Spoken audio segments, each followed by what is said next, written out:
a number of persons today, about 6 of them, you know, and I'm not going to be specific, but during the question and answers, you can ask me some if persons want to be specific about their plans. But I was reviewing the plans, you know, and two of them was stood out. 2 of them was, I think, very creative and innovative. But there were some things that were missing. And it struck me that nobody talked about apprenticeship. Nobody talked, the word was not used in the business plan. Now, Jesus got 12 guys off the road from different places, and how long they spent with him? 3.5 years, right? 3.5 years. So they went through a period of apprenticeship before he sent them out. But in reading the business plan, I noticed everybody wants to start a business, but nobody wants to be an apprentice. That's like a shoemaker. You can't be a good shoemaker without sitting at the feet of a master shoemaker. You can't be a good baker without sitting at the feet of a master baker or whatever it is. Whatever it is. So sometimes the young people say, oh, I'm going into business, I'm going into business, you know, and really it's not about going into business. The first thing is not going into business. The first thing is becoming an apprentice, because sometimes business is not taught, but business is more like, if you want to be an entrepreneur, it's more like it is being caught. It is caught, you know, some people, that phrase, it's not taught, but it's caught.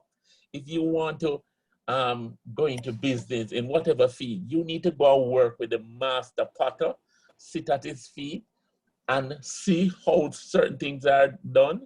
If you want to be in a major if you want your business to be a major corporation, like even Grace Kennedy, sometimes you'd have to get a job at Grace Kennedy and see how the operating system, how they do the marketing, how the financial system work. And then when you start your business, you won't be making a lot of mistakes. It is good that a number of young people want to start their business. Very good. That's important. Start your business. But sometimes you're missing the period of apprenticeship. So it's important to pass through that period of apprenticeship. There's another thing I noticed about the business plans as well. And I noticed nobody said anything about giving. It's very important. I mean, Pastor, you can read Malachi 3, you know, it's Malachi in Malachi.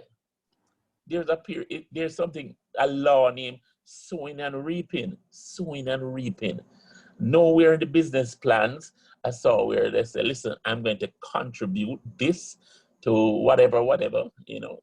I mean, people put it in their business plan. Jamaica Broilers, they put it in their business plan, in the mission statement, with God's guidance. And I've seen Mr. Levy at many presentations and in big corporate, when they're giving him certain award with the big guys around.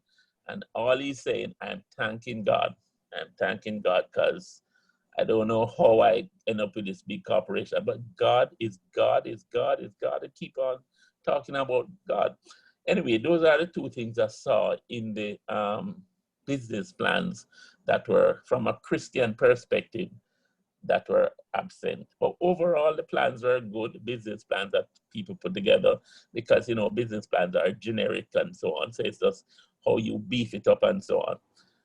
So let's just look at starting a business, the background of the entrepreneur. You have to have some background. You have to be qualified. Talent is good enough. Talent is good. But what we have found, a lot of people with talent have lost their way, because there are some other things needed in terms of your character, honesty, integrity, a man of your word, you know, truthfulness. Those are, I mean, from a Christian perspective, but generally in business, the people who succeed in business are people of integrity, honest, you know, that you can relate to. They give you a word. So listen, I'm coming at 9, they're at 9. You know, one time we were in Africa, and South Africa, and this is just before apartheid, and I'm bathing, and the host was saying to me, these were some white people, Wilfred, It's 9 o'clock. Your guest is coming or whatever. So me, I said, wait, when people are bother me for, see, about 8:45 now. And then me, almost exactly 9 o'clock, I'm ready. And then only to realize when I go to the gate, the guy was there 15 minutes before. So the culture was, these people are so on time, but meetings are made in Africa where everybody backward, but the people are there 15 minutes before. So certain traits in business, you can't be late, because if you're late and you make an excuse that it become a habit, people just, you become unreliable. Like we just delivered something to a new customer yesterday, and I told the lady, I'm going to bring back 10 extra for you today. I'm sure the lady never believed that I was going to bring the 10 extra, but I made sure and carry back the extra. And then my friend saw me later in the day and said, did you carry it? I said, yeah, I carried it, And because maybe he was saying, maybe I would forget about it, but I understand those principles in business, that if you give your word, don't say it lightly. Some people say, later me check you, man, but they have no intention of checking you. Oh, later they have no intention to just say it. You can't say that. You can't make that become part of your trait. When you say something, it must, your bond is your word is your bond, something like that. So you have to make sure that you develop this trait of honesty, reliability, that people can depend on you. You don't the same things out of the way. So your background is very important, and it's important that as Christians you have to study the word, so you have to understand the word, because when you read all the other books by the people who do business and whatever, if you don't understand the Bible to say, oh, let me read that story, and to say, oh, I can interpret it to what the guy is saying, you can get carried away. So you have to understand the Bible, that when you go into business, because everybody going to teach business different. You're going to business this theory, that theory, but remember, your base is the Bible. So you have to understand the Bible, that if the man teaches something that is not in line with the Bible, then you can make the necessary adjustments, Background of the entrepreneur is very important. The 3 P's, passion. Some people want to go into business without passion. I mean, that is a given. You have to have passion. You have to love what you do. Everybody tell you that now. Even the non-saved people know that. You have to be passionate about what you're doing. Well, purpose. We know about purpose. God-given purpose. Is God have to tell you to go into business. So some people say, I want to go into business. Sometimes when some people say that, I say, why you want to go into business? Them say they want to make money. But just don't even listen to them, because that's not the reason why you're going to business. You're going to business principally because of the passion, that inner driven thing within you that say, boy, that's my purpose, That's what I want to do, The other thing we have there is talent, as we said before. You could be talented. A lot of talented runners in Jamaica. You know much talented runners. We used to go to champs, and it's a talented guys all over. Just even recently, it's a Christopher Taylor from Calabar, talented runner, but yet still we don't hear anything about him. The other guy named Mighty from JC, we don't hear anything about him. Talented, a lot of talented guys, But one thing about you seeing it with his talent, that his background with his parents. He always refer to his parents. Obviously, he had some values and thing within his youth, or from youth coming up, that was important, that was instilled in him. So you seeing is not the ordinary person, that just his talent is not, talent has put him where he is, but he has some other good traits. Yeah, I've never heard him talk about money, not boastful about how much money he have, and yet still he's one of the richest person in Jamaica, based on when you go on the Google it and so on, and never talk about money. So those things are not important to him. And I'm sure that is from a family background, from his family background, where they tell him don't focus so much on that, We talk about continuous development of team members. The people around you are important. You can't have people behind you dragging you down, people around you dragging down. You have to get good people who try to encourage. Like a scripture in the Bible, a man was lifting up his hand, right? And somebody said, hold up your hand. You need somebody to hold it up. because sometimes in business it's going to be tough. You're going to go through difficult times, so you need somebody to hold up your hand, somebody to encourage you. So you can pray and pray, you know. You can pray and pray, but you still need people around you to lift up your hand and say, boy, I may encourage you, we can help you out. You know, so it's very important to have people around you who can lift up your hand as well. Pastor, you can go to the next one. I'm going straight through the thing. Next slide. Next slide. All right, type of business. As I said before, you know, sole trader. Some people say if you want to go far, you go alone. But if you want to go fast, you go alone. But if you want to go far, you go with other people with you, you know. Sole trader is when you're just starting, it's good to start a business as a sole trader because you get to see if you can make it. Because sometimes people start and you say, no, that's not it. And you don't want to bring in the people yet when you're not sure that's the right path that you're taking, you know. So you have benefits and disadvantages of the sole trader. The important benefit, as I say, you can do anything. Nobody not there to talk to you and tell you what. The disadvantage with it is that when you're alone, you need help. In anything you do, you need help. You need, as the scripture said, the threefold cord is not easily broken. So you need help. You need to be strengthened, you know. In terms of partnership, that's where you have two or more persons. The synergy and culture is important. The background, just like you're getting married, you know.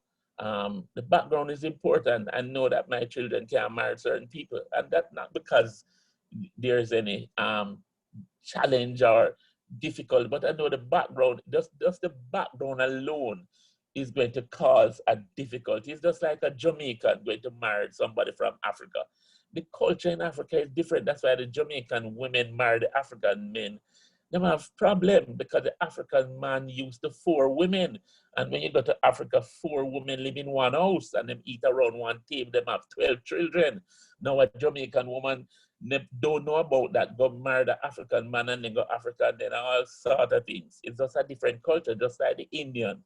You marry the Indian, you go to India, it's a different culture. So the partnership, just like in marriage, is difficult. You have some people with some bad ways. You have some people, oh my God. One friend told me why she divorced her husband. You know why she divorced her husband? Her husband was a single child. And she said when she married him, when him come home and open the pot to eat, him yam out everything out of the pot. Him do him say, you know, honey, you eat already? Yet, but she came from a family where they had about 8 children. So every time she opened the pot, she have to ask, want to eat already? Everybody eat before she take her thing, her dinner. But him come and just eat out. And it griped her. She couldn't, and you know, she couldn't take it because every time I'm going to, him not asking her, him just spending the money, him not asking, and eventually she divorced him, you know. But then again, it's just the background. It's not say the guy was a good guy and a guy, maybe a nice guy, but that's the culture that the guy came up with, you know. We talk about limited liability company. We talk about limited liability. When I finish, could you just hold if somebody trying to talk? No, Rick, whoever is Rick is needs to be my host. Can you just help me out there, please? Okay, I thought it was somebody. Limited liability company. Limited liability company is good because that means that if the company should crash, you're just limited to the money that you put in. The public entity, this is where you get a lot of money and you become wealthy. So this is the ultimate where you want to reach. As a small business person, you start small, but the ultimate, you want to go public. Just like those companies on the junior market. So those companies, everybody know their shares value billions of dollars, not millions, but billions. So that is just how it is. When people have confidence in you and willing to buy your shares and see that your company is attractive, like 2 companies that I saw when I read the business plan. I saw something about one person doing candles, and that is a very good, not innovative, it is there, but because Jamaican scents are so different, it can be a very good business, a worldwide business. Another thing that I saw in the business plan that I missed in the business plan is that nobody talk about worldwide domination. Everybody talking about, I didn't even, everybody even said the Caribbean. Remember, you know, young people know the platform, your market is not Jamaica. Your market is not even Kingston. I say, your market is the world, because you have this platform of the internet that touch the world. In our days, we never even know where Spanish town is. So our mind was limited to Jamaica. But now you're seeing what is happening. You turn on the TV in America, you're in Germany, and the world is your platform. So people that go into business now, you should be millionaires within 5 years, because of the technology and the money that is available to you. So Pastor, move on to the next slide for me, please. Type of business, we're finished with type of business. Financial information. This is where a lot of businesses fall down. They don't respect the accountant. They don't respect the small business. They don't respect record keeping and bookkeeping. So a lot of people, this is the main area where small business never move from being small. They remain small because they don't try to learn. They don't go back to school and understand the profit and loss account. They don't understand margins, and they don't understand the different financial ratios and so in business. So the profit and loss is basic. It shows you the income that you make, and it shows you the expenses that come to the profit. But you have to know certain things about even the margin. Like you say, that one called gross profit margin. That's an important margin that you have to understand and know how to interpret it. So each year, if it is 30% and you see it go to 32% the next year, that margin, you have to try and interpret and find out why it went back, move by 2%. So you'd have to go into those figures and reconcile it, because something may be happening, you know, and you're not aware of it. All right, so that's the profit and loss. And these things require, when you go into business, you need additional learning, you need additional knowledge that you get to understand certain things. Next slide, Pastor. Next slide. Sorry, you're taking questions as you go along, or are you waiting till the end part? To the end, let me finish. All right. And profit and loss in the next section. The next slide, please. That was the I'm not sure right now. Coming, I'm not sure right now. Moving. Let me see. You see, I have a little guy there, just enjoying us and thing, and I'm very, that's the profit and loss, the balance sheet. This one, right. Yeah, it's There. one of my staff prepared this, and he's listening now, you know. And I figure this is his area of talent, you know, because I just give him a little thing and think he was going to produce the regular little PowerPoint, and he uses creativity. I didn't tell him all of this, and I just gave him the edits and see, come up with something that looked different, unique, you know. Then I realized that this is what him love. Him look like him talented in this area. So I have to now, I recognize that. So even when we're doing presentations, I'm going to buy a special program from him. He's here because he's truly going to buy a special program that he can improve in this graphic and this presentation area, you know. Like the balance sheet, we're onto the balance sheet, you have assets, liabilities, and equity. You have to understand what is an asset. You have to understand the liability and what is the equity, you know. Assets are what help you to build a business. It helps you to expand your business. In general, it gives you a return on your money, so to speak. You buy a motor car can be an asset, and some people is a liability. But so you have to know the difference between, you know. I remember one person that worked at a financial institution. They purchased a car, and in the daytime, I mean, whatever way they do it, they purchase the car, they drive it to work, and then somebody come for it by 10 o'clock and turn it into a taxi, or whatever, run the taxi, make the money, whatever, come back for them 5 o'clock, give them back them car, give them back the money, and then them gone home, and then whatever. So their car is both an asset, I mean, to them, and, you know, if some other people just buy it and park it and go to work, don't do anything with it, and I mean, it's convenient to drive and so on, but sometimes if you're not in a position where it's not pressing you every month to find that $60,000 to $70,000, you know, if you're paying so much money for it, it can be a liability. Just like a lot of people say, boy, my house is an asset. Your house can be the biggest liability in your life. And a lot of Jamaicans don't know that your house sometimes at the wrong time, purchases at the wrong time, is the biggest liability for the rest of your life. So some people rush in to buy a house. I mean, when they buy the house, they can't even buy food to eat, because when they pay the mortgage and pay the car bill and so on, they don't have anything left back to save and so on. So they're saying, boy, my house is my biggest asset. But sometimes the liability give you some stress and headache when you can't find the mortgage. You miss two mortgage payments, then the bank can take back the house. So you have to be careful and understand finance. You have to get financially literate when it comes on to assets, liabilities, and equities. Next one, Pastor. Next slide, please. Next slide, Pastor.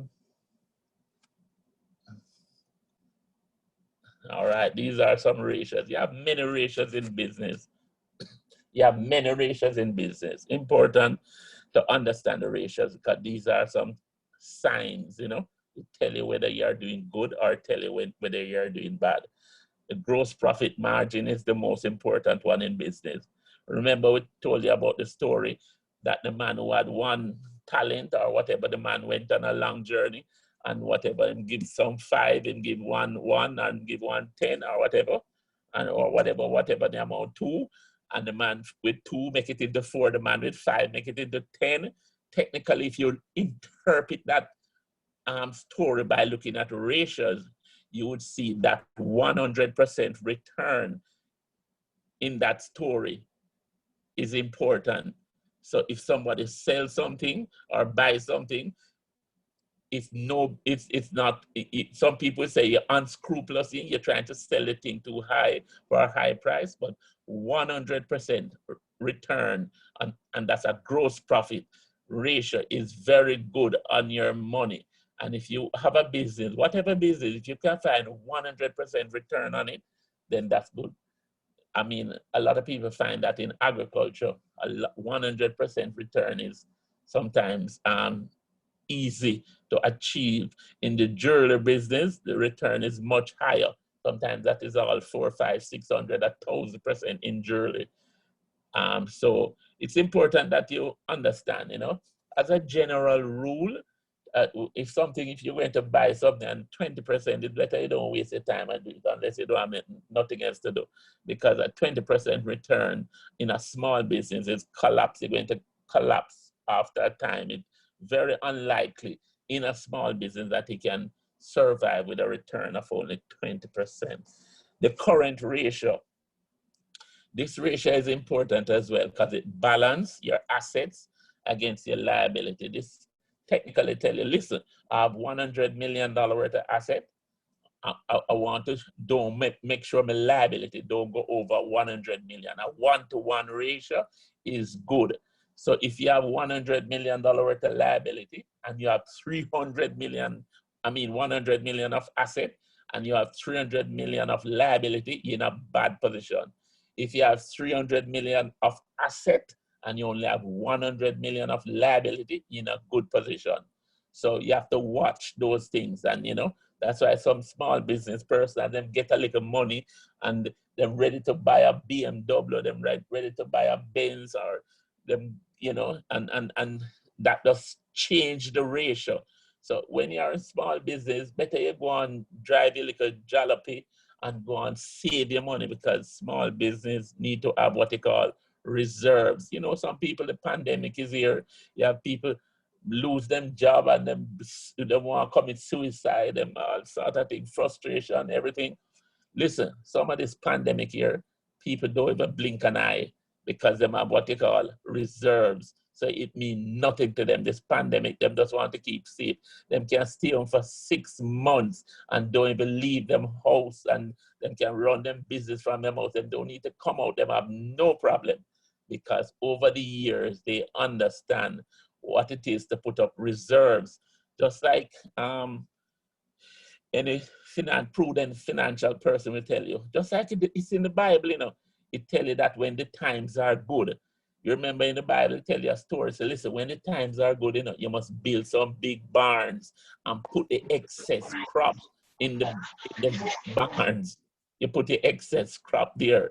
And then when the famine come, you have reserves, and people going to come to you because, you know, you have a lot of reserves. So it's important that you build up your reserves. And the gearing ratio, that is when you loan, you borrow too much money. You don't want to borrow too much money. Like now, the banks now so full of money and have so much cash that they're giving people 100% mortgage. Some mortgage company now giving the people 110% mortgage. That means them even giving you the money to down pay on the mortgage, give you the money for the closing costs and everything. That is like a millstone around your neck. The debt is like a millstone around your neck. It don't make sense. You get involved into those high pressure situations, you know. All right, let us look at the other slide here, Pastor. The risk analysis in business. This is the basic one that you look on the risk management and the SWOT analysis. As you can see there, the SWOT analysis. When you're going into the business, the type of business that you're going into, you have to look on your strengths. You know, what are my strengths in relation to this business? You know, what are my strengths? The primary thing when you go into that business as small business person, the major strength supposed to be that you must be technically competent. You must be what? Technically competent. Like for instance, somebody asked me to review a business plan. One of my friends, they were in Brazil, you know. So he's a dentist. He's in Brazil, and he wanted to go into business. So he sent the business plan and I reviewed. These guys are from Wall Street, and the other person are highly qualified and things. So I read the business plan, and they wanted to open some chain of restaurants. And I said, listen, man, don't waste your money because this business is going to flop, because none of them was an executive chef. None of them had training in the menu type of thing and thing. That they had training in other areas and they had the money, but none of them in the business plan, they're not talking about the chef. They show you the pretty menu and all sort of things, but nobody was a chef. So that is just a little waste of time. Like just like we have a friend that is in London. She's a good chef. When you go to London, she cooks some food. Oh my God, people come there at the house and line up for food because her food's so good. But you open a restaurant and the restaurant failed. The restaurant failed not because the food was not good enough, but the people around her. She had two other partners that she was carrying all the workload and the other persons weren't supporting her and helping her, and the restaurant failed and she lost a lot of money. But she wasn't willing to try again, you know?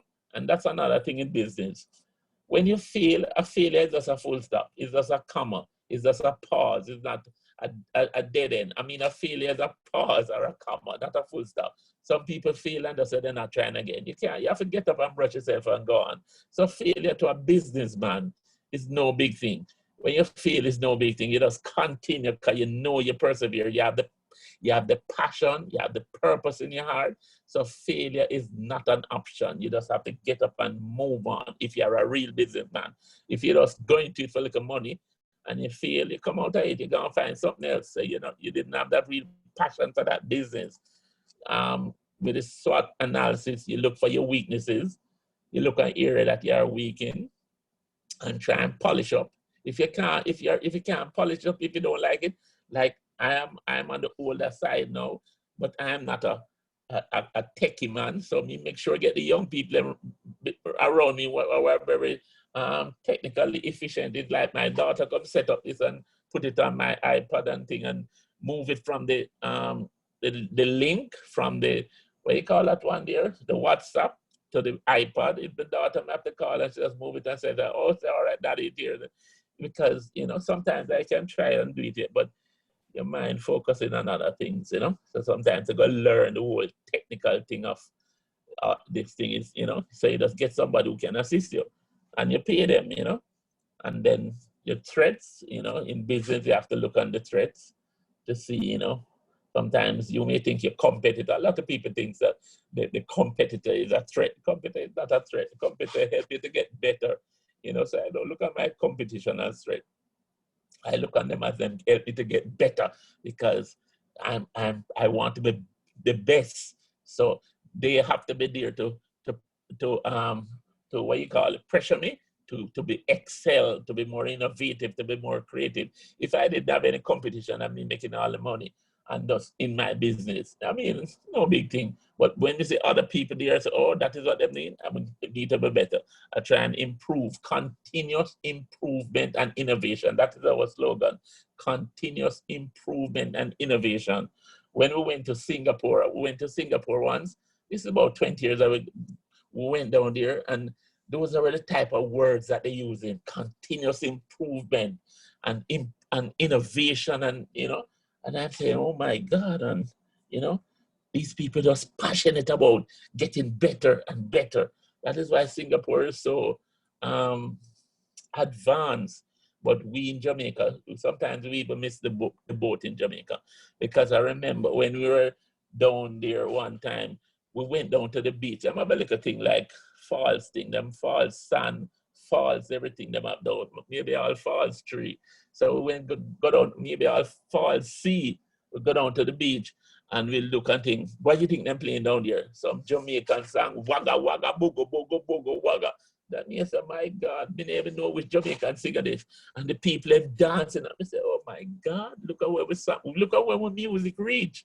And we don't even know.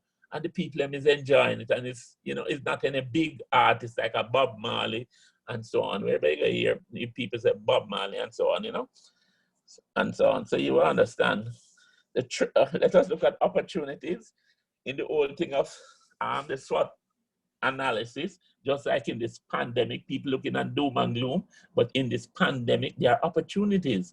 Like for instance, people are making no masks, and you have a person making masks because everybody wears masks. You can come up with, as you can see for yourself, the creative masks, some people with some different design, some, you know, and then sanitizer. Some business closed down, especially if you have a manufacturing plant. You can go get the alcohol, get the formulation, and you start making sanitizer. And I mean, that is assisting you. As somebody was saying, in these times, nobody can depend on one source of income. You have to have other source of income. So you have to know how to look. And that is what the word tell you as well, you know.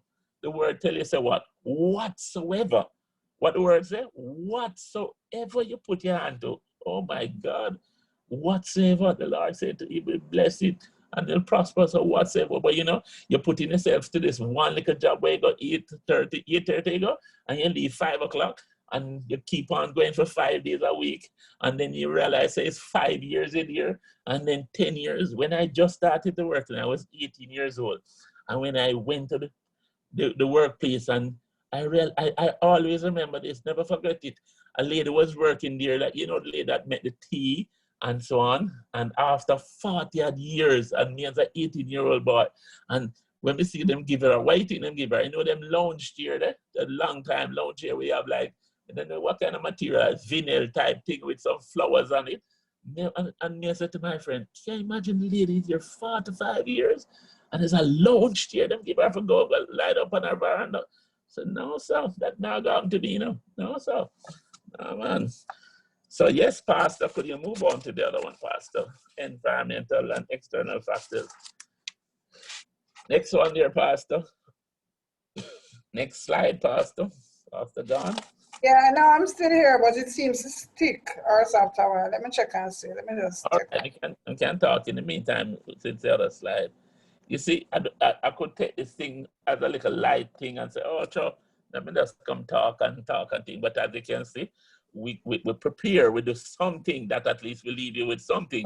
We could have taken it lightly and just said, sure, you know, like a small group of people and things like the church people, you know, I'm not waste my time or whatever, but we take everything serious, you understand? And give you a presentation that will leave you with a presentation. So relationships, business community. If you are going into business, you have to understand how to deal with people. You have some people stuck up. You have some people, they're not friendly. And hell, business is all about friendship in a relationship. If you don't know how to make relationships, so what is important in business is your school friends. So don't write that down. So try and make sure you remember your school friends, because that's a big network. Your school. That means like we used to go, we got brand name school, you know. We got brand name school, and we used to play sports. So anything me want in Jamaica, me talk Jamaica now, and even maybe the world as well. Because the school of me got to, the guys them all over the world.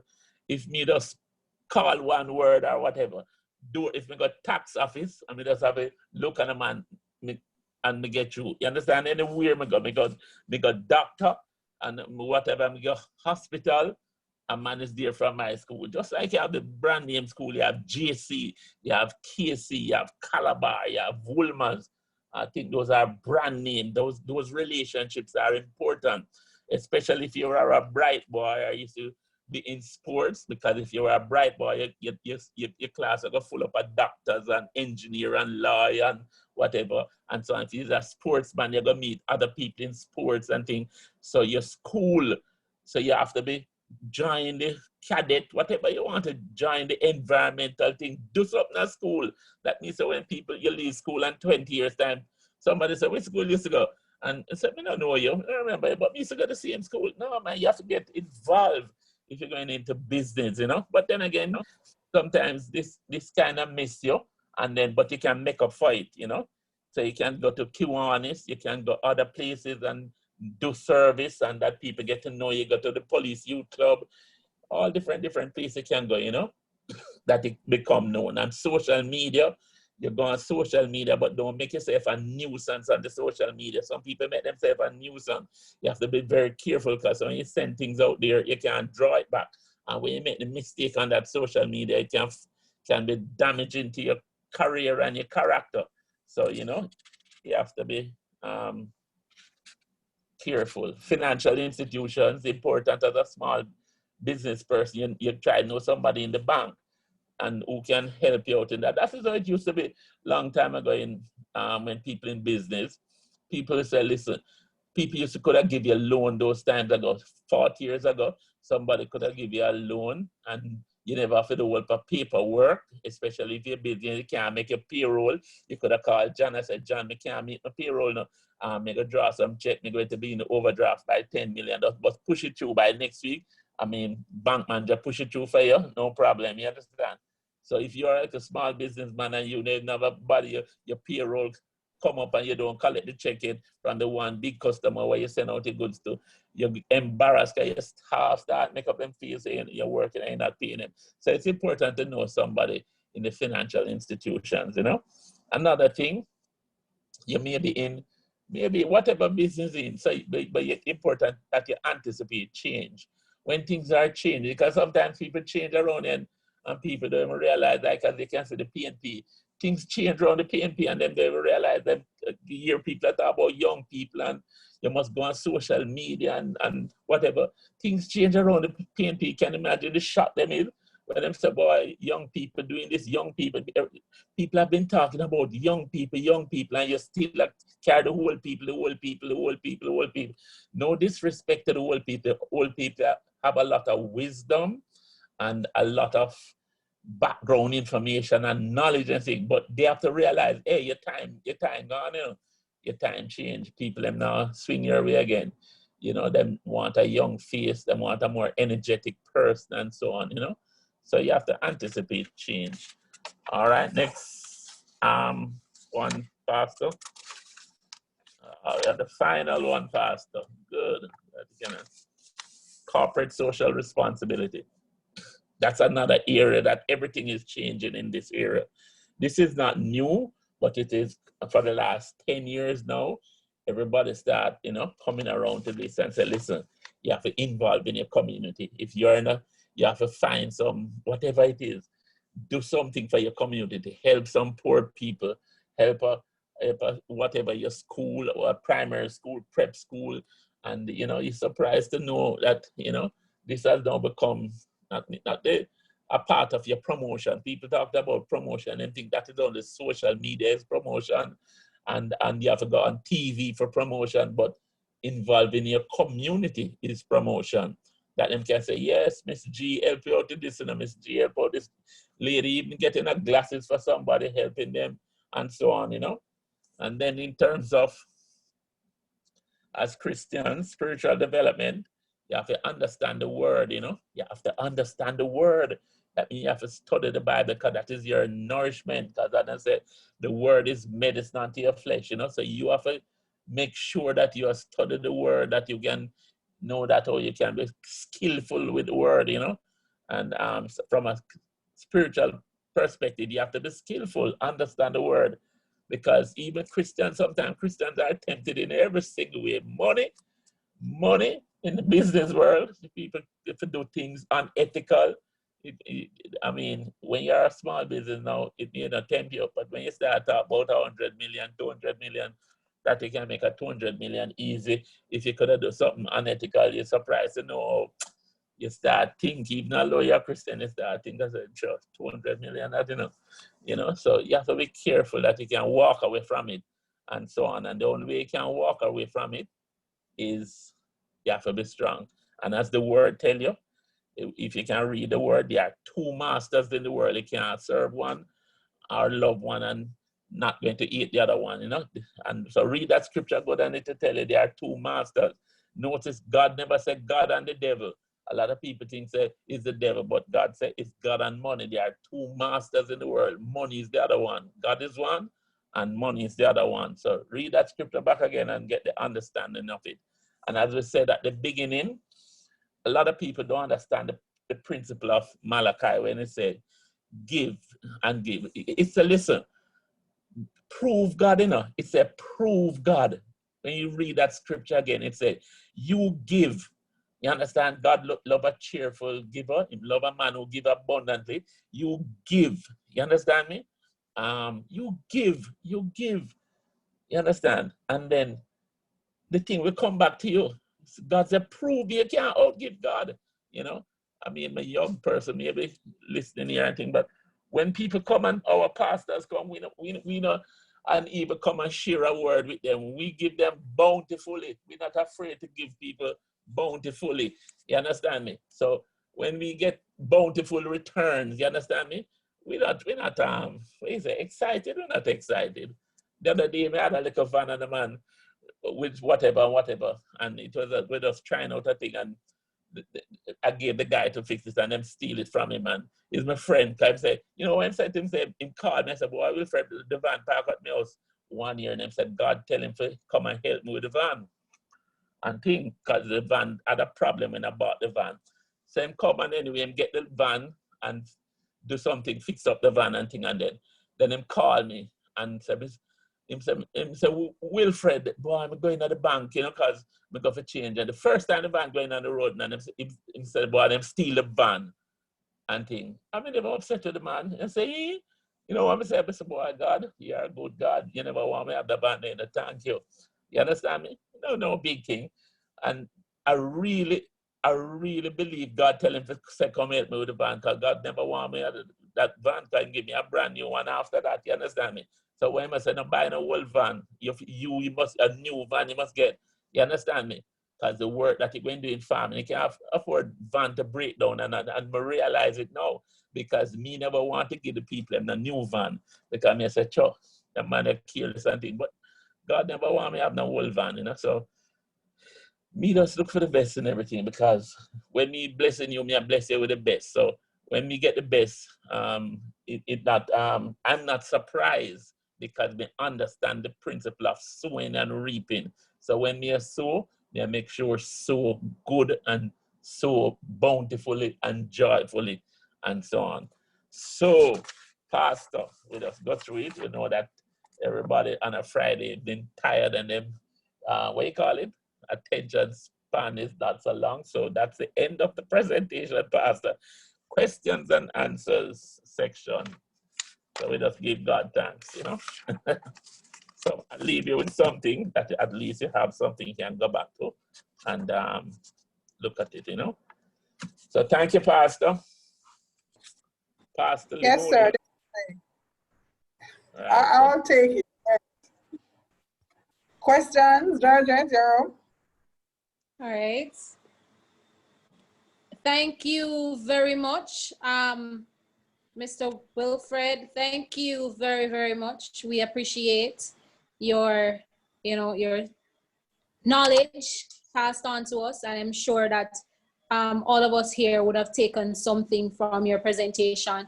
But right now we're gonna ask persons with questions. I'm sorry guys, my dog is, don't bear any mind in the background. Persons with questions, anyone with questions? Okay. No question, everybody good?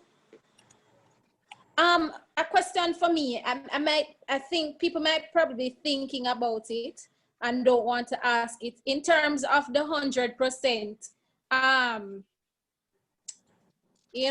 that markup, Yes. that return. I think for me, I always thought that people would look at you like you're too expensive and don't want to buy from you and try to go to somebody else who is probably cheaper.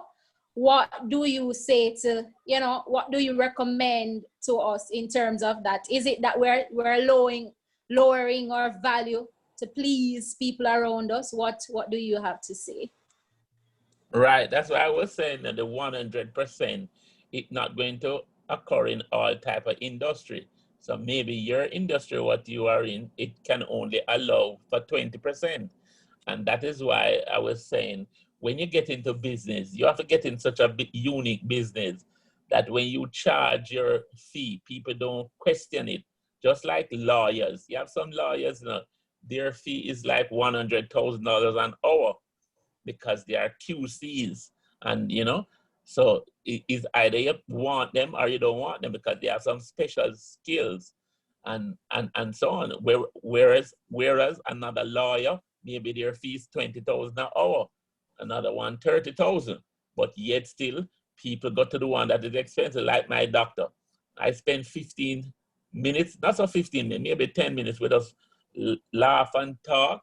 And when I come out, him charge 15,000. You understand me? And I like going to him. And I have friends who are doctor. I would go to them, maybe them charge me 2,000, but I don't go to them because my doctor is the top doctor and the specialist. And he's a heart specialist. So I have a friend who is a doctor, and she said, Wilfred, when you pass 50, if you live and you live a good life and thing, and not car don't lick it down, and so what's going to kill you is what? Your heart. Somebody say, what? Is your heart going to kill you? So from I'm 50, I'm going to the top heart specialist in Jamaica. Just every 6 months me go, and me lie down on the bed, and him do me ECG, check my pulse, that. And I've been going there now about 15 years. Just for him tell me, say, everything all right, man. Keep on doing what you're doing. I mean, just gone, put on my clothes and gone. You understand? Because I know what is important for my health. So, it's important that you, know what's important for you, And that man maybe just maybe him say 20 persons for the day. 20 persons for the day is 300,000 for him. So he make 300,000 a day. If it's 5 days in work and just working out, that's 1.5 million for the week. Maybe that's enough for him. He don't have to be stressing himself. You understand me? Yeah. So it's up to you now to differentiate yourself. If you are among the crowd and doing everything what people doing and you're selling the same thing, you can't sell it for expensive because man can go next door and get it. But if me sell something what the man next door don't have and you want it, you have to come buy it from me at my price. Right. Thank you very much. Any other questions? Our question here, Mr. McKenley. On this financial information here, I notice you have depreciation. What are some of the things that would fall under that category? Like, for instance, when you buy a car for, say, $10 million. The law is just the accounting principle say that the car must be depreciated, and the usual depreciation rate for the car is 20%. people depreciate the car 20%. So if you buy a car for $10 million the first year, you're going to depreciate it by 20%. So 20 of 10 million, that will be about 2 million. So the next year, the car don't value 10 million again, it value 8 million because you're in the profit and loss, you're going to have 2 million for depreciation. So you're taking off 2 million every year off the value of the car. So in the second year, you take off another 2 million again. So the car in your balance sheet, not going to be valued 10 million, it's not going to be valued 8 million, it's going to be valued 6 million after 2 years. So that is what depreciation. Depreciation is not a money thing. It's just a calculation where you cut down the value, you reduce the value of your assets. Of your assets, okay. According to accounting principles. So those are just accounting principles. Okay, so if you have a waxing business and you buy a waxing bed, people have to lie down on, that is something that you would put a price on and it would go down or something like that? Yes, correct. Because, you know, and that is why, that's the other thing with small business as well. They don't understand the depreciation principle. So you buy a waxing bed for $1 million and you don't, and it depreciates after the first year, you don't put aside the money for replace it. So the waxing bed may last you 5 years. That means that what you should have been doing is putting aside even at 200,000 every year to replace the bed. That means a 5 years time when you want to replace the bed, you will have the cash to do it if you want to do it cash, but at least you're building up some reserves. Some people don't put aside the reserves. So 5 years time when the bed mash up and the foot broke, then they have to go borrow some money again to buy another bed because they never understand how the depreciation principle work, where you put aside some money to buy back the assets that are depreciating. Just like a new car. I mean, after 5 years, you know, some people change their car every 5 years. Really? Every 5 years, people change their cars, so they always have a new car every 5 years because they understand the principle. So every year they put aside some money or them sell the new car, the first new car, to them know so after 5 years, them can get a good money for it. So them not gonna keep it for 10 years when it run down and them can't get a good money. So after 5 years, them sell it and buy back a new one. Or even if them have to just put a little bit more money on it, they buy back a new one. So them always driving a new car. So, sir, do you recommend us doing that with any like major appliance or major equipment that we have to use in our business, or do you even recommend that for like for anything, even the simple stuff? Anything you need. That is why I go back to reserves. Remember I tell you about reserve? So the savings. So when you're saving it, it's to replace whatever you need to replace or to help you for expansion. So that is why you have to come into a culture of saving. And some people say 10% is your tithe. And notice again in the thing, as I said before, nobody not talking about tithing, but 10% is your tithing, and you can put aside some money, 10% if you're going to save it, and so on. The tithing is sometimes is the rainy day in a year. Somebody said them say 200 and something thousand in their bank account to pay them school fee.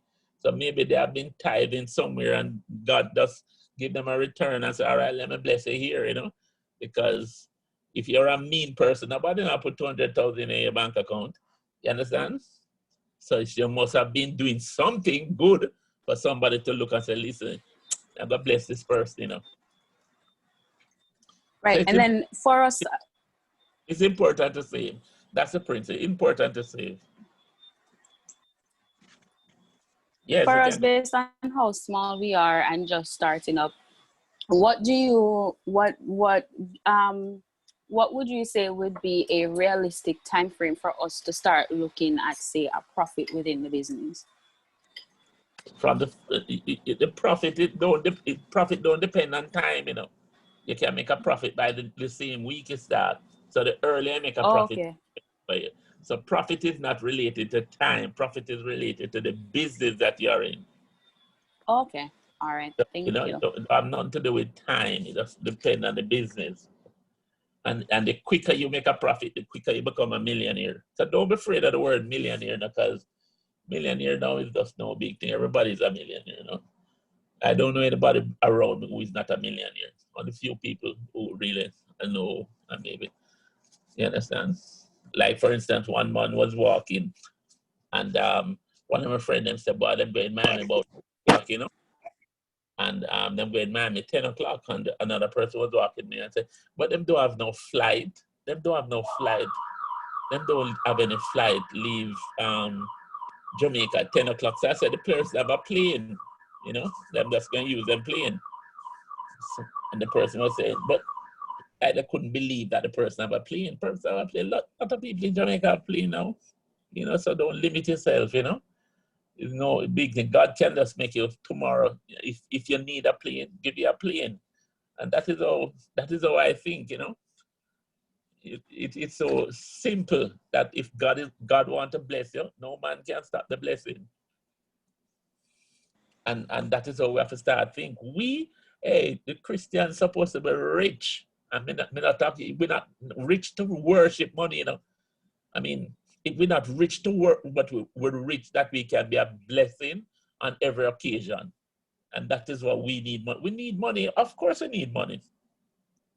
We need money that we could have got on the airwaves and start sending the word of God out on the airwaves in Jamaica. Instead of we make the musician them on the airwaves, and the musician them tell the children about ramping plaza, all kind of thing. And, oh my God, it's so sad. You understand me? We have to get on the airwaves and tell the people the right thing. The musician them tell them the people them say what? Sorry, the musician tell the people them what? What is that? Imposter? What do they call the people them? Informer for dead. Informer to dead. You see, oh, that is so riveted in the culture. Right. Sorry. Yeah, that is so riveted in our culture that we need to reverse that. We need to reverse it. You understand? Because one time we were in Barbados, and we saying to one of the guys, come like take the bus and listen to the people. We said to the guy, oh, come you don't have no crime in Barbados. You hear what the man said? Sir, any little people come live beside we, if we don't know them, we call the police. And you're like a Jamaican man in the bus. Appearing farmer live up here in a bossy. We say, oh, the people don't care as if you in Barbados and you move beside somebody and then call the police. Make them check you out right away. In Jamaica, a new man come live beside, you can't call the police because if he's a bad man, he's going to kill you. You understand me? So we need to change the culture. You can go ahead.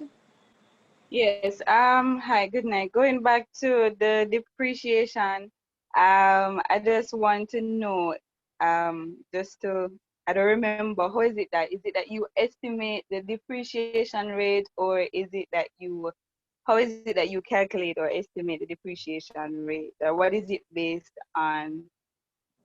It is just based on the life of the asset. But we have certain standard that we use in accounting. So we say a car is 20%, 25%. A building is 2.5%. So what we are saying, a building will last you a certain time. A building will last 50 years. So you depreciate a building 2%. So 2 times 50 is 100. A motor car, a brand new one, that's going to last you 5 years. So you depreciate it by 20%. Furniture and equipment, when the chairs that you buy and the office thing, they say it only lasts 4 years. So we depreciate it by 25%. So it's the life of the thing that you use to determine the depreciation rate. Okay.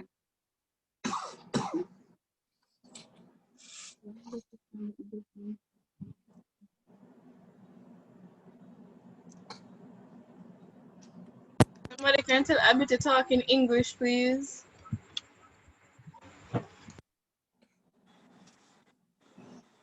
Sorry.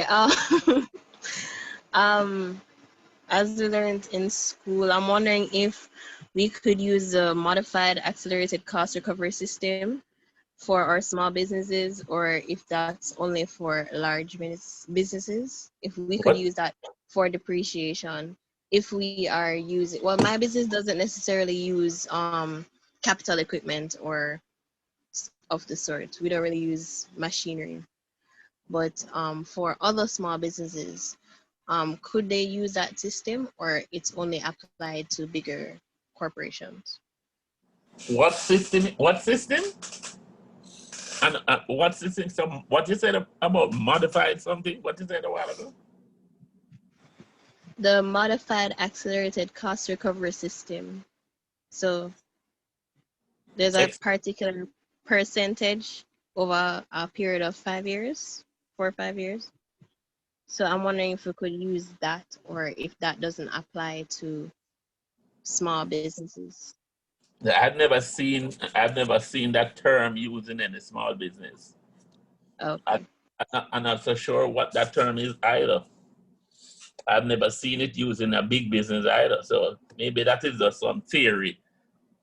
In terms of, you have different theories. Technically, all it's saying is that you will recover this thing over a period. It says similar to depreciation, but they just give it a fancy name, and maybe have a little more sophisticated calculation. And I'll just give you an example, like a machine. Like a manufacturer may make a machine and say, listen, this machine can make 10 million units. So if you were to make 1 million unit per year, based on what you just said, the modified, whatever it is, then technically that machine should last you 10 years, because you are getting 1 million unit out of it each year, and the manufacturer says it is supposed to give you 10 million. So technically that machine should only last you 10 years. Okay.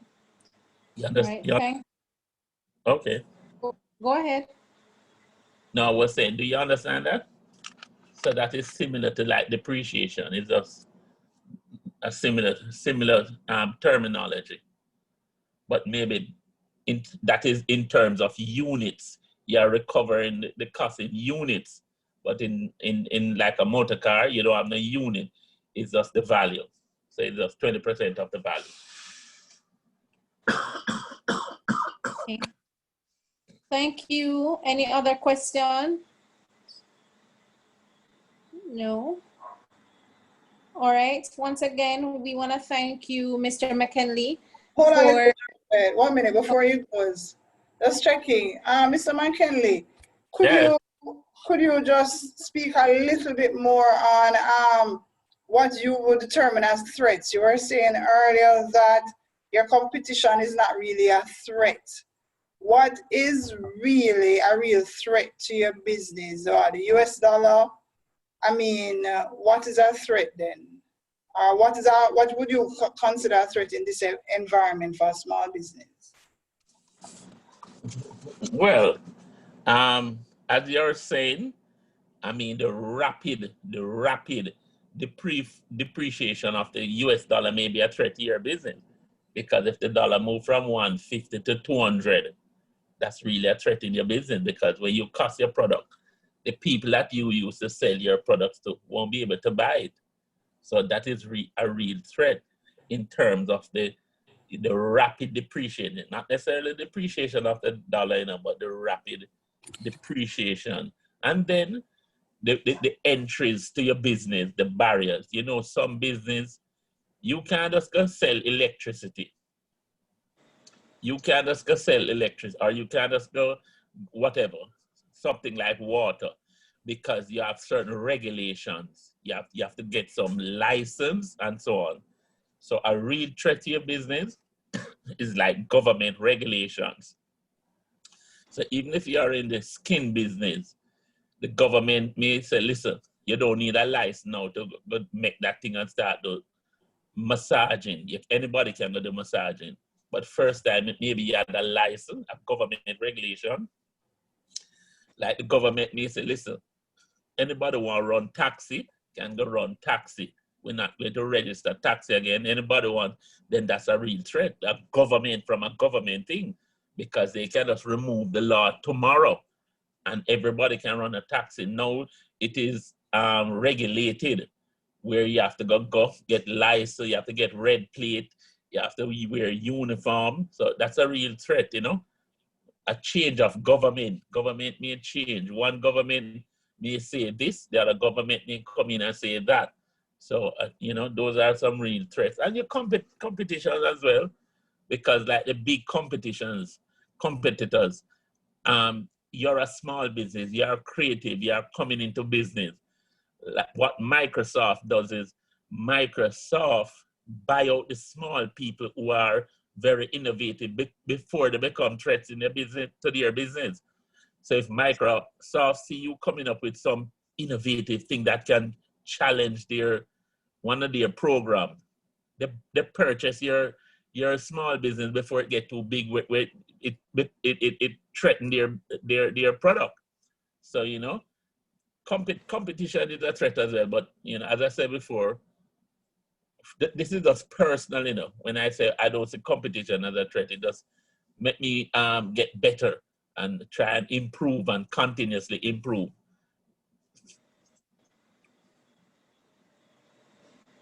So threats are sometimes external things, you know, that sometimes you don't have a lot of.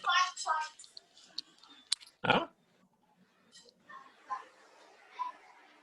Somebody's mic just need to mute. Host, please help me out here. A quick question. In terms of determining your competition, their strengths and weaknesses, how exactly would you do that? Especially if you don't know like their customer base, or would you just do research by going on like Google or YouTube and reading their reviews, and then again, how do you know that that is actually the case? Or how would you do a deep dive into your competition to find out their strengths and weaknesses? I'm not sure of the question. Could you ask it another way? Okay, so on the business plan, there's a section that says your competitors, their strengths, and their weaknesses. So I am trying to, in order to do that, I'm trying to figure out how exactly do you determine what their strengths and weaknesses are. For example, would you go on Google and just read the reviews that people have left and go based off the reviews? Would you like try booking a service with them and then see how the treatment is when you get there? Or, you know what I'm just like, how would you determine their strengths and weaknesses? Okay, I understand what you're saying now. Like for instance, suppose you are a spa and you get massage, you get facial, you get your skin thing. All you have to do is go to another one and you will and experience it, and you can see their place may be better decorated, it smell different. The bed have linen, is linen bed. The people are professional, they have nice uniform. The ladies that know to greet you, they're properly trained, but your business may suffer from other areas. You may have some strengths in your business that you can say, okay, my thing is better here, you know, because I've been going to one barber for 25 years. Oh, wow. And I go to another barber. I get my massage, I get my pedicure, my manicure, my facial, everything. But the place does smell good. And that is where the prime minister go. Well, if people got the ministers, them go. And because them feel comfortable, the person who own the place, make you feel good. And, you know, they know to treat you. Okay, so you would suggest to actually go and experience it.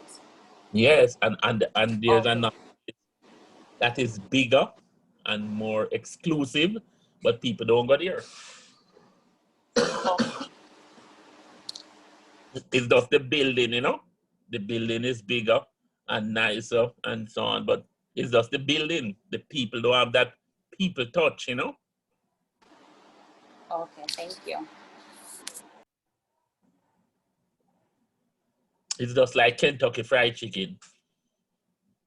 You know what is their greatest Smell. greatest what? The smell of the chicken. Smell of the chicken. You I know what think it they're fun. I greatest? think they put something in it and fun it. That's what I was just about to say. I think after, like, especially in the evening time, there Them is have probably something. like a vent or a fan or something that that spreads the aroma, so it draws people Something in. normal. Like in the TV show Good Burger, Home of the Good Burger, like what they do. Yes. Yeah, because me coming home and me have traffic jam. Me say, weird, how come traffic jam is here? People are lining up going to Kentucky. I say, oh my God, I'm Burger King. So, I mean, it causing traffic jam. And I'm saying something wrong. Anyway, when Kentucky Fried Chicken is moving their formulation, the formula, it is done by major security guards. So if they're moving it, it's You kept mean in the seasoning that, when you say that, you mean the seasoning that they use to season the chicken? the formula. It's in a vault in some place. And if you ever see when they're moving it, when they're opening the vault to go in there, Wow. it's people with M16 gun and like a Brinks truck come to move it, like if they're moving the formulation. Because nobody see that formula. It's restricted to only certain people. Just like Kentucky don't make you go there, go mix up them seasoning, you know, them send them seasoning from wherever they make it in America. But in Jamaica, we just add some little more things to it, make it taste good. But the formula is done special. Only certain people work in that place wherever they do the formulation, because they put something in there that you don't know. That's why nobody can get that taste. Don't care how much them try. A lot of people tried. That's why Popeyes is different, you know. Popeyes may come near, but something just missing. People just love the Kentucky thing. I don't know what they put in it. But in Jamaica now, we are unique because we have the natural things, like the Blue Mountain coffee is different. Our ginger is different. It's just the soil make it different. And that's why it can't be replicated anywhere else in the world, because Blue Mountain is just Blue Mountain.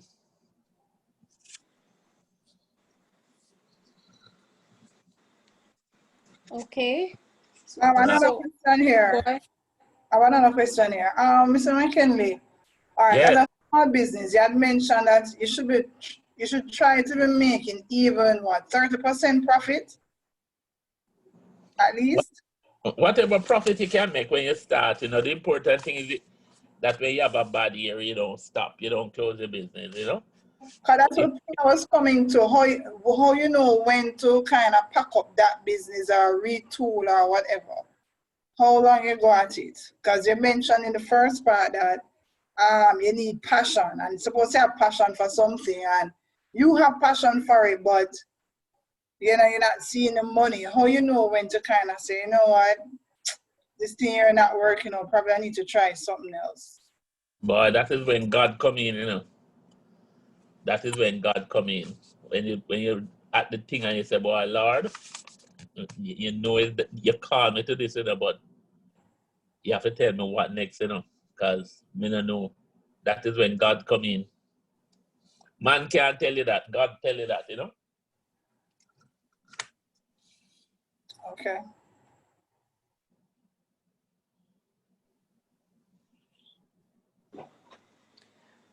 Okay, so we thank you once again, Mr. McKenley.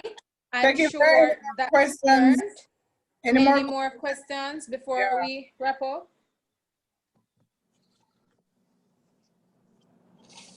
Anybody have questions on the financial part? They need clarity on. Now is the night, you know. Now is the night. Now is the night. Now is the night. All right, let me just quickly go. I think I said some things about the business plan, because I look at all the business plan that you sent me now. Right. I think we sent one for Alante, one for calming sensation, the candles. Yeah. Another one by Artixo. All right, just go on talk. Let me go get a glass of water to drink, right? and then I will come back and tell you about the business plans that I look on, you know, and All tell right, you what because some notice. people are here who had submitted business plans. Yes. So we want to make sure that anything that doesn't look too right, we can get it cleared up here now.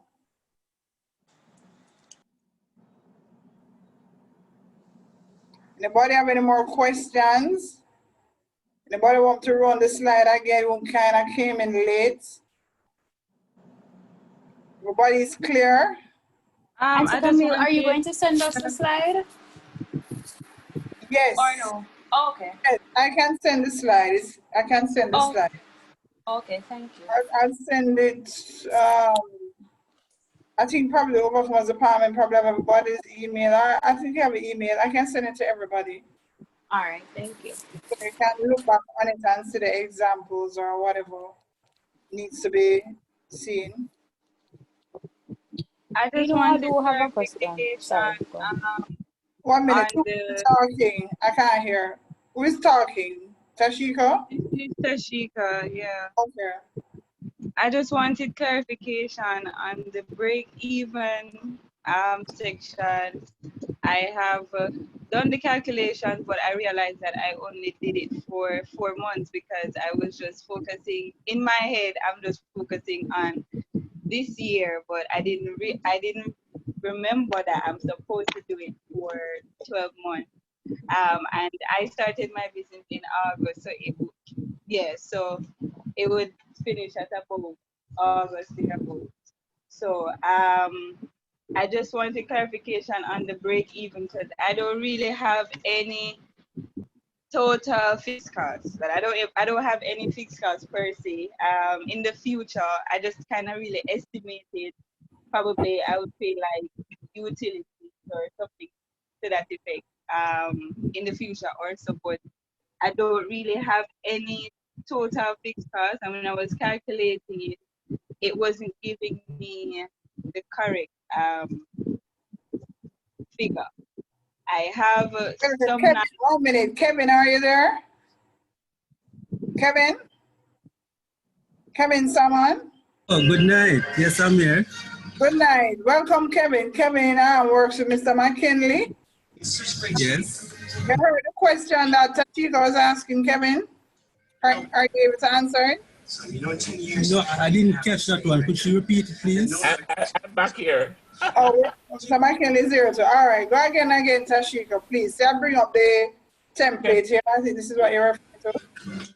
Kevin, was the one? No, it's actually the break even. So I just wanted clarification on the break even. I have some knowledge on how to calculate it based on because I'm studying accounting. But it means that I am transitioning into my business and stuff like that, kind of, so I need kind of a clarification. I don't have any total fixed costs because I just started, and in the future for a fiscal year, I don't think I'm going to have any total fixed costs.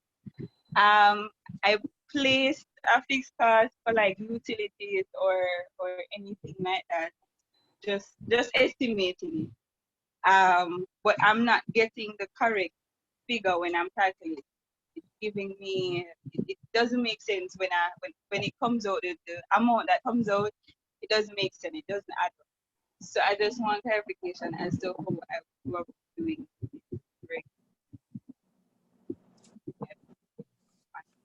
Well, don't concern yourself about that, because if you don't have any fixed costs, all the money that you're making will be going to improve your profit line, because it's just like you don't have any fixed costs to pay. So I understand what you're trying to do, but when you don't have no fixed costs, then the calculation will look foolish, because if you don't have any fixed costs, the figure is zero. So it may come out to That's what I get. So yeah, it would look like a ridiculous figure. So you just that money just go towards your profit, your bottom line. So the less fixed costs you have, the better for your business. So don't concern yourself about that. let me just say something about the business plan. You want me to be specific, Pastor, or just general? Because these are... Specific, and we have to go down to the nitty-gritty because we're wrapping up this program and we want to make sure everybody have the tools to succeed. So yes, sir, go ahead. All right. There was, I'm just going to, Henry, BP, keychains, Henry.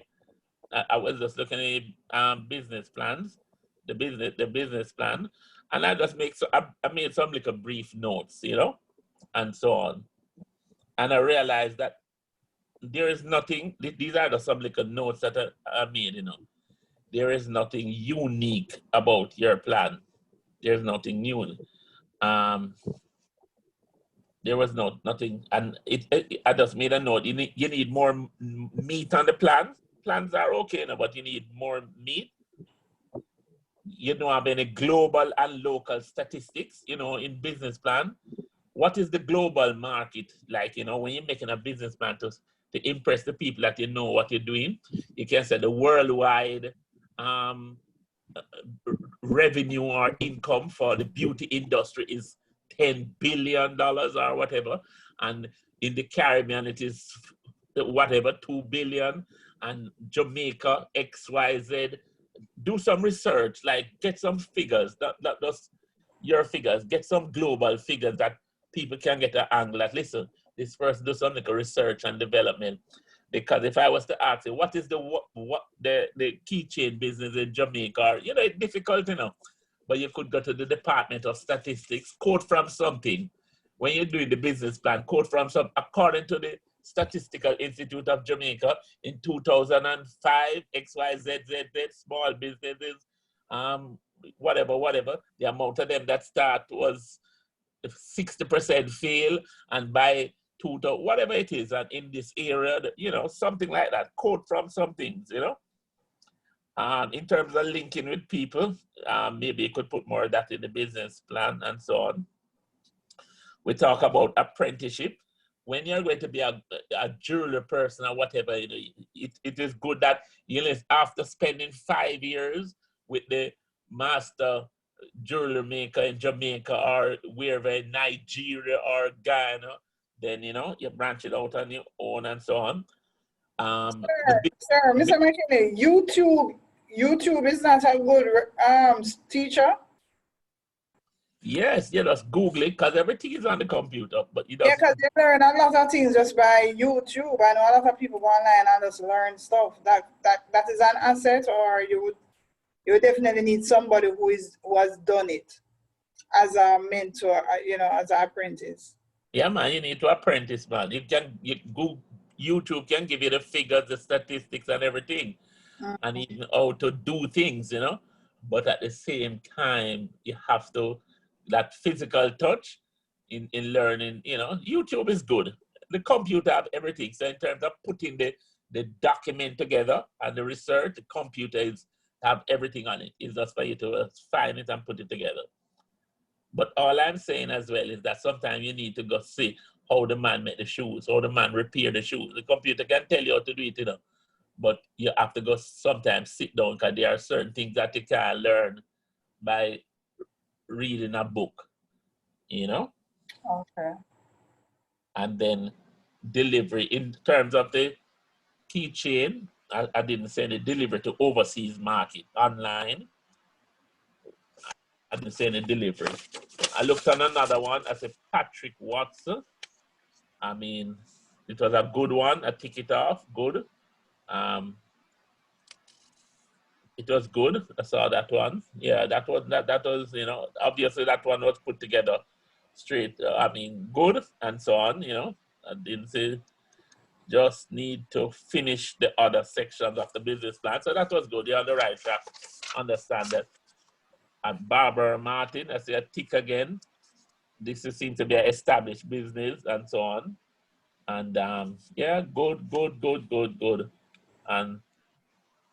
And then one little fault I see, and not fault, I just call fault, you know, but that's my observation, my wording. I see you want to be located in New Kingston. What a lot of small business, why a lot of small business fail in New Kingston is because they got to New Kingston. Because the rent is too high in New Kingston. You can't go to New Kingston if you're a small business. Small business can't survive in New Kingston. I remember one lady was there and I told her that how can you be paying $500,000 a month for rent? You can't pay $500,000 a month. The business went crash. And eventually it crashed within 2 years. So, you know, you can't start off in New Kingston. You have to start off where you can afford it, maybe at home, you know? Yeah. Okay. The means, Cool. this one, these, and then I see you say you're targeting uptown and upper middle class. Uptown and upper middle class people don't make small business rich. Uptown and I mean, I don't know any small business that depend on uptown people. And the uptown people also don't make small business rich because they don't mix with small business per se. Even a unique, you understand me? Yeah. You have to go to where the poor people, is the poor people help you to become and recognize and move up, you know? So if you're going to go to the rich people, I can tell you, rich people, unless you're one of them, you wouldn't be in small business. So that is the wrong thing to put in your business plan, that you cater to those people. Those people don't make it rich. That is why they do the research, you know. Kentucky do the research. Kentucky do the research. You say the Kentucky chicken in Cherry Gardens. You say the Kentucky chicken in Norbrook. You say Kentucky down at Windward Road. You say Kentucky chicken down at Duane Park. You say Kentucky chicken where again? Red Hills Road. Radiance. The bad place. What they call 100 Lane. You understand? Yeah. I never have about 3 of them in a Portmore. More. I never know say so much rich people in my Portmore. About 3 of them in a Portmore. Yeah. So adjust your business plan for that, you know. And So as relates, sorry, I'm the one for Barbara Martin Catering. So as relates to the target market, don't, what are you saying? Don't, you said don't put upper class or up. Man, don't put that in them because them don't make it rich. But see, you put 3,500 a meal. Yeah, you can. People that will start off, it's only when you recognize rich people come to you. Only when you recognize them, make it already. You know, they used to call Bob Marley the old Dr. Rastaman. You understand? So the rich people used to call him, you know. And then when the man gave us what they do, hung him up and said, Jesus, peace, and Rastaman. Yeah. Love him, you understand me? That is how it is. So you have to understand. Economical. Yeah, you have to understand the culture, you know. Okay. Abigail Plummer, that is a good one. I see, unmovable and consider manufacturing. Right, and I said, consider manufacturing instead of buying and selling, you know, and then try get a chemist, because that is where people are going to make a lot of money from now, you know. You have to have a chemist who can come up with, try some things, because the Jamaican products are here. Well, sir, I'm actually a retailer, so I don't make products, I retail products. So like popular brands, kind of like a Discount Beauty and a Fontana pharmacy kind of vibe. So I would be retailing things. I'm not necessarily making things. So I think what my problem is that I need to find a distributor. I'm not sure, I would really be open to any recommendations you might have. But what I've recognized so far is that I need to find a local distributor, and if possible to try to find international distributors, because there's some products that I carry that I ship in that they don't have distributors in Jamaica. So that's really what I think is my current problem, which is something that I'm trying to work on. Okay, I understand. If that is where you know, but what we're finding is that the people who are in distribution, they're not growing as fast again. It's like they slow down. It's the people in manufacturing making the difference now. That's why Jamaica has gone back to manufacturing, you know? Okay.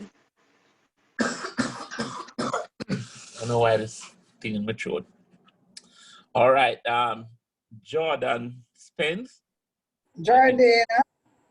This is exciting. I love it. When I read it, I said, yeah, this is exciting. This is the candle guy? Yeah, you can have medical candles, You can have, you know, so.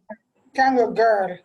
Yeah, yeah, this is exciting. I like this one. This one have a lot of prospect, worldwide prospect, global prospect, you know? Jordan, do you have any questions? Not right now. Yeah, this is, you just need to, you know, sort out, you know. The only danger with the candle is the light and so on. But apart from that, this is an exciting thing, you know? Because when you travel and see the different things, you know, you can be creative and do a lot of things with it. Because You have a sample now, Jordan, that you can show. You want to see it, sir? Probably want to buy a few. Yes, let me see it now, because sometimes you say, I'm buying all these foreign things. I got the price. Yeah. Come on, guys, bring all your stuff. Money, come on, man. We're not few, you know, so come on. I got the price smart. I'm buying all these things, and I'm saying, but I don't want to be an oak tree scent in my office. I want the Jamaican scent to be in my office. Where I can get it in my office. That when people come to my office, they can know, oh my God, this is a nice, like, tangerine smell. Tangerine. You know, or whatever, you know, but them talking about wild oak and all that, you know. So we have to start promote our own flavors and, you know. This other one, Tiffany Raymond, that's a good idea. Skincare, that's a good idea. Tiffany? Yes, I'm here. Thank you. Yeah, this is a good idea. Yeah, that was the one that I look. So all you're good. The business plans are good. They just want to just beef up and so you're on the way, you know. And as I said before, there's two areas: the apprenticeship, sitting on that master person and learning the trade first, and so on. Missing out of the plans in the overall business plan, but they are good. You're on I have the a way. question when you finish. Yeah, okay. Go ahead. On the matter of apprenticeship, so you know, mine is a restaurant or / catering, and my mother is the cook. She still needs the apprentice, like someone who is established, was an established restaurant. She has years of experience at where, Martin? So she Norma's on the Terrace and M10 Bar and Grill, as well as hotels and stuff like that. So yeah, man, you don't need to get the apprenticeship already. Okay. To get the apprentice, so you just have to go M10 and the other places, and you take the best from all of them and create your thing. Okay. Because okay, go ahead. Finish your point, then I'll ask. I was saying M10. I mean, I used to hear about M10, and eventually I went there, and you know, the food is good, tastes good, and you know, it's located in Vineyard Town, and I was one, you know, you want to carry your wife go down and a son the Vineyard Town. I mean, you know, but then again, the place is secure. Them have the fence are secure, and they have security there and so on. So just like with small business, you know, I forgot New Kingston, Vineyard Town, and that M10 now is no longer a small business. It's a medium-sized business, and they are in Vineyard Town, and the people find them way down at Vineyard Town. Yeah, I have been doing my research, and trust me, the rent for property, as you say, not only in New Kingston but Hope Road, and even Crossroads, and Phoenix Avenue. Yeah, same Hope Road there, about them like a hefty amount. Trust me, a hefty amount. Yeah. So continue.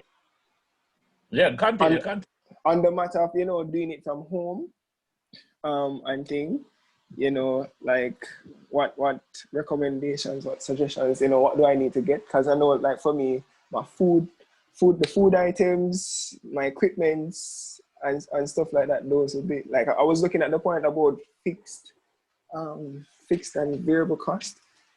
I wanted to bring up that, because, like, for me, I think my equipment, my utilities, staff, my staff is just my mom, and the basic stuff like transportation and the food and promotion, you know, that's where my fees, I think, will come from, basically.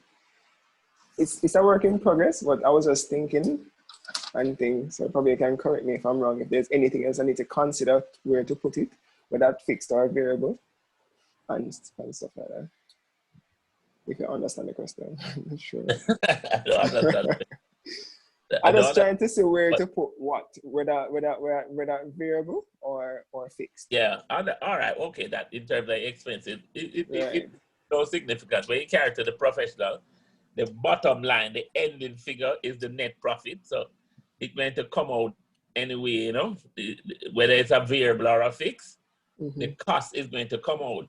But just as a listening here and so on, as your mother is a professional and thing, what I would think that, you know, a different strategy that you could use is have a delivery bike or whatever, or bus. Or bus, and or then you could get a mobile bus, just like some people do it, or you try to get a franchise in a canteen at a school, but then again, the school is out now because of the pandemic. Right. But you know, at least you could have a base. So the school would be the base, and that means you serve lunch at the school, but at the same time, you have the van leaving the school and going to the different locations and supplying people, you know? Oh, I just know how you could increase your revenue stream, you know? And then you have the people in the church, and you try to get the events, you know? You try to get the events, put on, you know, cater for the events, somebody having something, you can cook curry goat good and so on, and people taste the curry goat. People come and order the things from you, because if we have an office party and we need 30, you can call it and say, hook up some curry goat with, we have 30 persons and thing, and you deliver it with some roti or whatever, you know? Yeah. You just have to seek it out. That's where the network come about, you know? The people that you have to know that keeping all functions, and or you link up with somebody who do these functions, and you know, the wedding planners or so, you know? Yeah. All right. Thank you.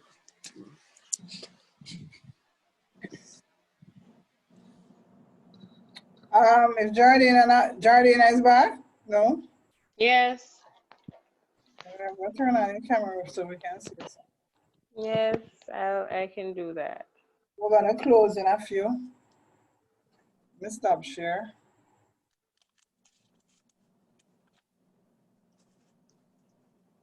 Whoops. I notice nobody don't talk about accessing money, so everybody have access to money, so that don't seem to be a problem.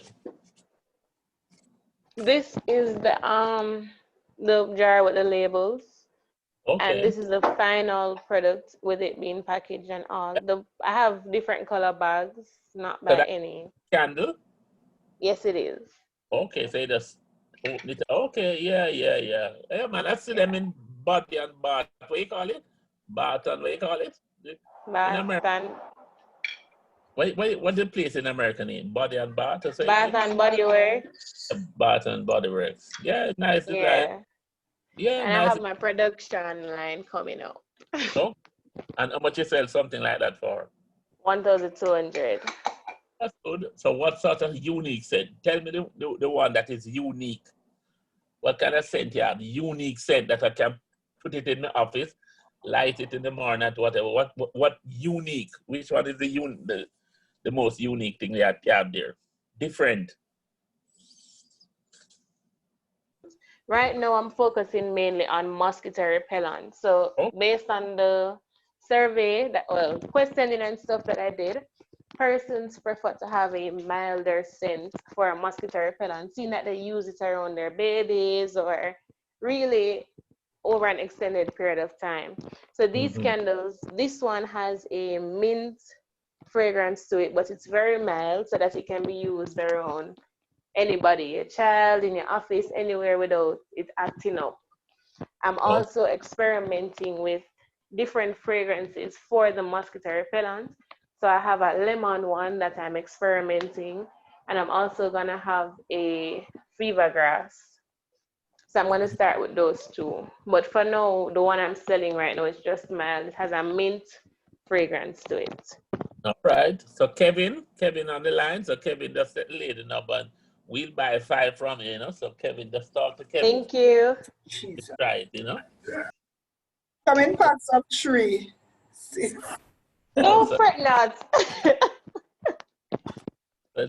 Practice it with pt3. That it's Kevin. So Kevin will line up that, you know. All right. I would like. I think we need to use Auntie Camille as our sales rep. Sales rep. Yeah, so they come in packs of trees. No problem, so we'll when somebody said them want one, bump it up to 3. We like when people come to our office, they at least a step through the door, it must be something that they experience, you know, right away. A fresh office, and you know, because we have fresh does, we do all sorts of things, you know, so that when you come in, you feel, you know, you can experience the difference. Yeah, a nice Jamaican smell. Yeah. And the mint is good, you know, so we try the mint. Thank you.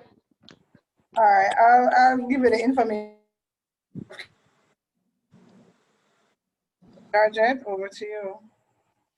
All righty. So we have learned a lot, I will say. One thing I will take away from this session is that you might have talent, but if you don't have the backative in terms of being focused and being passionate about what you are doing, then the talent can get lost. Yeah. So thank you again. Many thank yous from all of us here, Mr. McKenley, for sharing your expertise, for sharing your knowledge onto us. I'm sure that we won't just take your talk as talk, but to put them into actions and to fix up our business plans. Mine is still not there yet, but should be soon. So thank you very much. Jordan is gonna come to us now with some announcements or reminders. All right, I'm leaving you, so you know, and thank you for your time, you know, and as a Christian, you know, you have to go back to the word, and the word said, don't only be hearers but doers of the word, you know. So, you know, that is a real saying. A lot of people hear it and it just pass through one ear and come out through the other, and so on. So we look forward to see you guys as employers in the future, next 5 years and million years, you know. So I speak that word over you guys because you get the knowledge. You understand? The scripture said, my people are destroyed for lack of knowledge, but you get the knowledge, you have the knowledge. So it's just for you to just walk into it, you know? And don't be afraid of the word million, you know? Because that is what people rounding off to now, millions, you know?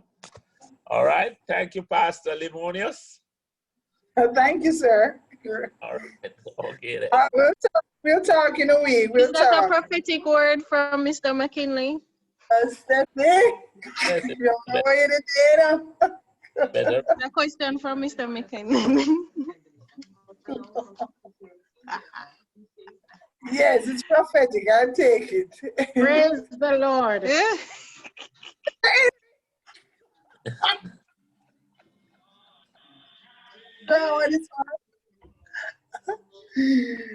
I hear you, Sister Henry. Yes. All right. Georgette. Jordan, you can come with the reminders. Good night, everyone. Is everybody hearing me? We are. All right. So the reminders for tonight are, please to note that due to the recent government restrictions, Sunday evening service and Tuesday night Bible study meetings will no longer be taking place within the sanctuary. Harvest service will be held on October 11, 2020. The family of Tavin and Terry Johnson would like to say thanks for your support during their time of bereavement. Be sure to join us at Overcomers next week as we embark on our last meeting in the series of our Youth Entrepreneurship Mentorship Program. Those are the reminders. Thank you. So thank you, Jordan, and thank you again, everyone, for joining tonight. It was really a blessing to be here, and I'm sure that you guys feel the same way, you know, because we learned a lot. And yeah, it's over to you, Auntie Camille, if there's anything. No, I'm done. I mean, next week is the final week for this series. I really thank God for everybody who has come on board. So hopefully we'll be having our expo in October. We're still trying to work out the logistics and also something to pray about, given with all the restrictions that we have happening in the island. But we're trusting God. So next week will be the final week for this presentation. So I'm just trusting that, you know, we'll continue on this journey, keep trying, keep praying, and we'll take all the information. I really appreciate the support of the Overcomers Department for recording all these so we can have them available, the persons who may have missed it. So hopefully we'll have Never Charlton next week who will show you how to market